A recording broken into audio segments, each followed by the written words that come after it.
All right, Alton Hoops Nation, I'm Aaron Wimsett. I'm here with guest co-host Sonny Young-Graves. This is This Week in Rec, the upset edition.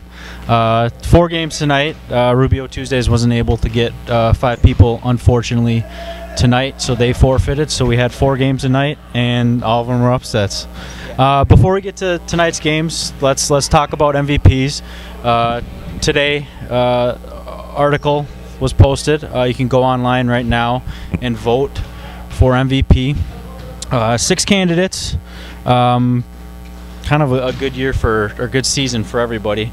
Our first candidate, probably every season he plays, I think he's an MVP candidate, and rightfully so. Antoine Lynch, your thoughts? Plays with the good fellas, probably like the glue in there. You got him playing a power 4 where he's normally the center, and then you got Chase in there backing him up for defense, so it's easier for Twan just to rebound and bang down low on offense, so that makes him a key part of that team, especially with Hoyle and Arsam out top just running the offense. So I mean, him and Chase would be the glue, and Twan's always in the MVP candidate, so why not? Next candidate, Jacob Gov, of the Shockers and the Warriors. His second season in the league, and he's kind of came into his own. I think he's averaging around 20-10 in both leagues. Your thoughts on him? And after what I've even seen tonight, we started off the game, the playoff game, 8 for 9 against the Killer Bees, and it was tough D, no easy shots. I'll probably give him 4 or 5 and ones that weren't called, tough buckets. And I mean, it took until second half for him to miss his second shot. So I mean, just off of that performance alone, like they ride him until he can't go anymore. So he's definitely an MVP candidate for the Shockers, and I've heard about his Philly team also. So I'm pretty sure he's a value point for them. Yeah. Then we have another new guy, Tony Parker, probably the one guy this season that everybody saw play and went and checked, got home and checked if he played college. Plays for Team America. I think he, against the Bulls was their big win. It's probably got him in the playoffs. I think he's had 26 points and 13 rebounds. He's just he's athletic. He rebounds well. He finishes well near the basket. And he's lefty, which is kind of an advantage. That's hard to guard from any position, left hand. You're all accustomed to going for a right-handed block, so it's an easy advantage for everybody. Another name we're used to seeing, Chris Maher, the Avengers and the Gorillas. Your thoughts on Chris? He's always the go-to guy for the Avengers when they need a tough bucket, especially without Zal and Derek being in and out for the season. Chris is definitely the go-to guy for them. And then for the Gorillas, I mean, he's been able to take a back seat with having Ratty, but he's still always putting up his numbers, 15, 20 points a game, 8 to 9 rebounds a game. So he's always going to be a factor on both teams. Mark Buettner of the Sock Thumpers, the kind of rejuvenated Sock Thumpers, the 4th seed. I don't think they showed up the whole season with more than 5 guys, and they went 6-2 or 7-1, I think.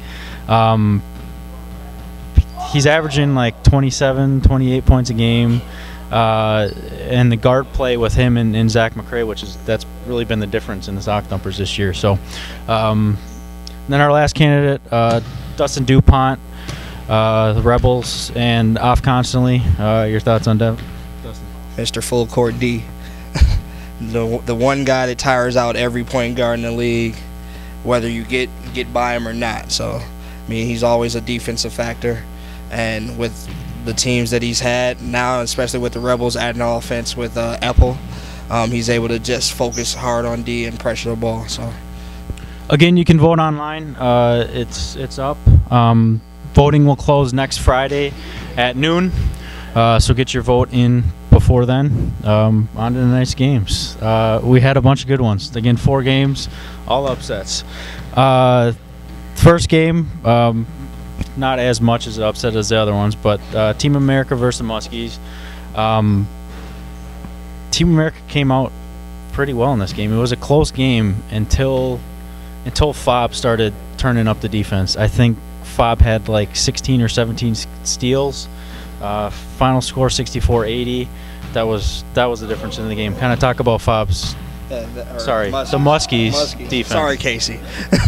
But I mean, yeah, off of 16, 17 turnovers from Team America. I mean, even converting on half of that, that's their 16-point margin. So, I mean, you gotta be able to come playoff time. You gotta be able to hold on to the ball and facilitate efficiently. Like, I mean, I understand. I mean, they have their MVP candidate, Tony Parker. But it's like I've seen their guard play, and they only have a few that are confident with the ball. So when they make those crucial subs and defense gets turned up, it's lopsided. And Luke Samus could be he could challenge. I think, in my opinion, he could challenge DuPont for the best defender in Minnesota Rec. He plays good defense. I think he had like 6 or 7 steals himself. I think his defense is probably more honest than Dustin. So we'll just let that be an argument of its own.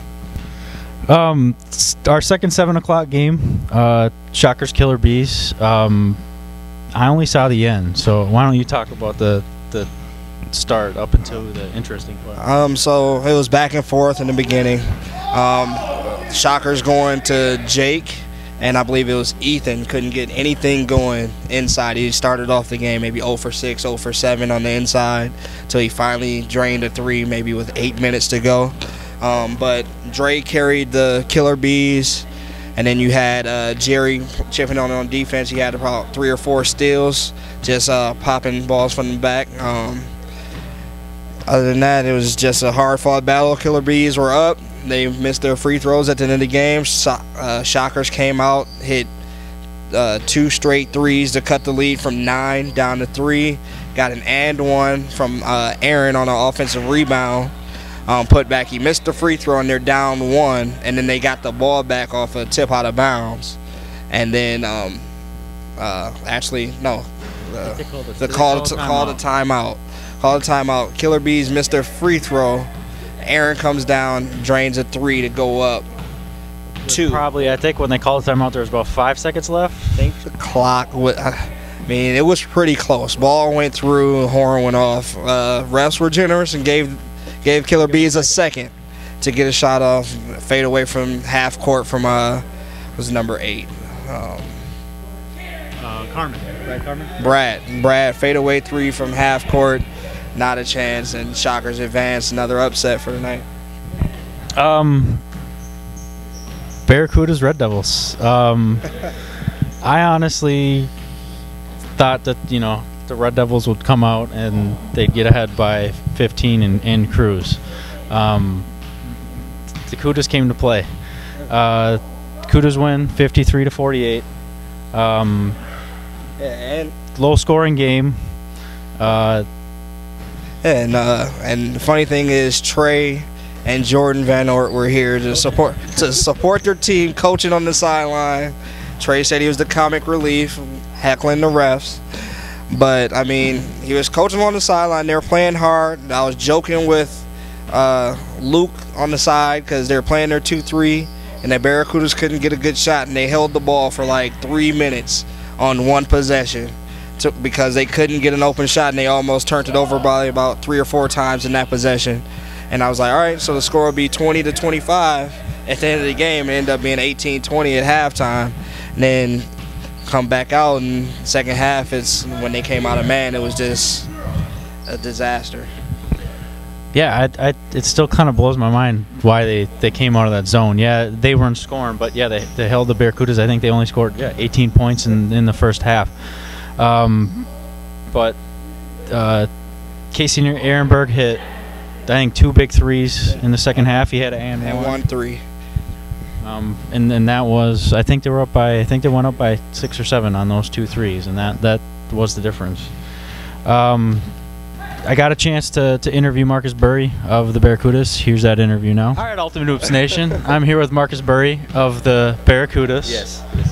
You guys upset of the night probably tonight. So. You guys beat the Red Devils. Yeah. What was your What was your plan going into that game? Defense was our main plan tonight. Stopping number 12 was also a huge plan. He's one of their best players, and Xavier did a great job on him all night. And you know, once we started moving the ball on offense a little bit, we got a little bit more rhythm, and that caused us to play a lot better. And yeah, you know, they're in that zone, and we just needed to be really relaxed out there, and that's what we did. And we made our shots, and we made some free throws at the end that really came in clutch for us at the end. Yeah, low-scoring game in the first half, which is kind of what you expect playing the Red Devils. Yeah, right. I think you guys scored 18 points. Yes. They came out of the zone, which seemed to kind of be their downfall. Right. What was your thoughts going into the second half, and how'd you get the offense going? Well, I mean, Casey came, which was crucial. I mean, he had a 4-point play during that second half, which really gave us a lot of momentum, and he also made some clutch free throws at the end. So our whole team all together, we played as a team. That's how we won all of our games this year, and that's how we won tonight. We came together, and we worked together, and that's how you win games, is you play together as a team. So you guys will you'll play the Sock Thumpers in the next round. Yep. Assuming they show up with 4+. So, yeah. What are your thoughts on that game? I don't know much about the Sock Thumpers, to be honest with you, but I heard that they're a really tall team, really talented. So it's going to take a whole team effort again to win that game as well. So we'll see what happens. Well, congratulations. We'll see you on Wednesday. Thank you. So then our last night of the game, Crusaders versus them. Crusaders, just kind of like the Barracudas. You weren't at the committee meeting, but you guys barely got in, to be honest with you. Not surprised. But you guys upset them, the 12 seed, 57-53. Again, a really close game throughout. Abdi gets injured about 12-14 minutes into the first half. Yeah. Tough shot. Abdi's known for his pull-up jump shot.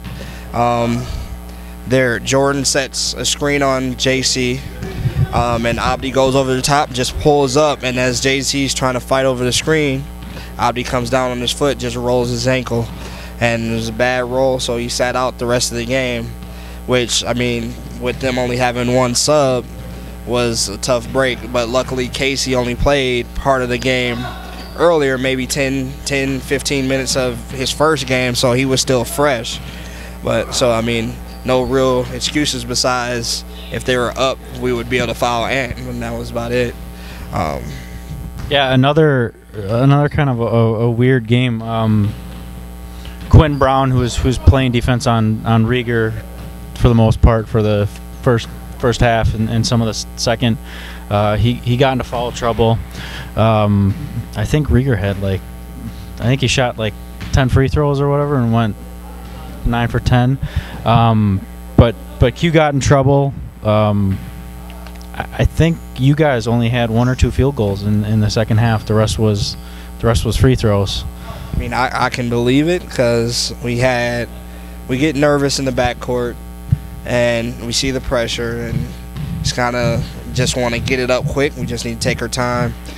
And we were just giving them chances at it, but luckily they weren't hitting shots either.